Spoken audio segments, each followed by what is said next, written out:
used by Mr. Epstein. They are here today. None of them have had a chance to speak to anyone in the department or FBI, though they've asked repeatedly. So can I get your word under oath that within the next 30 days, you will personally sit down with these 10 victims and hear their case in terms of what needs to be done by the Department of Justice? Chairman, I appreciate them being here today. I also have somebody from my office who's spent her entire career working on cases like Mr. Epstein's. She's in charge of our task force investigating human trafficking. She's available to talk to them. She can sit right next to you. She can sit right next to you when you meet with these survivors.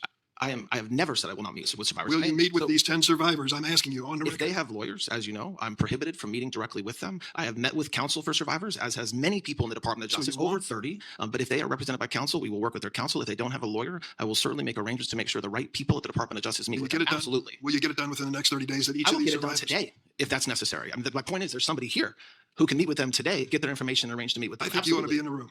Pardon me? I think you ought to be in the room because you ought to hear this. You had singular responsibility for these files. There was a delay in meeting the statutory requirement of disclosure. You were involved in that. I think you ought to be part of this. I am definitely part of it, and I have been from day one. And it will be done within the next 30 days? I can keep on repeating myself, but I said it could get done as soon as today. It could have gotten done last week. We remain available to meet with any victim or their representative at any time.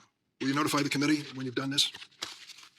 That would be prohibited by law if they're talking about an ongoing investigation. I'm asking you if you'll notify the committee that you met. It depends on what they said. I'm not sure I'm allowed to notify you if there's an ongoing investigation. Well, you're dancing on the head of a pin here. I'm not dancing on any pin. You have these survivors who have the courage to come before this committee, who have the courage to tell their terrible stories, how they were exploited. Don't you think it's important that we have a prompt response by our government to these survivors? Absolutely. And there will be a prompt response. My heart breaks for every survivor, every victim of Mr. Epstein. Absolutely. And I would love to prosecute anybody that did any harm to these victims. Will you meet with them within the next 30 days? The last time I asked a question, you can say yes or no. I can keep on answering it the same way. I can meet with them. My staff will meet with them. We have a staff member here. If you can meet with them, will you meet with them? I'm not sure what you're looking for me to say. As I said, yes, if they're represented by counsel, I'm not allowed to meet with them directly, as you know.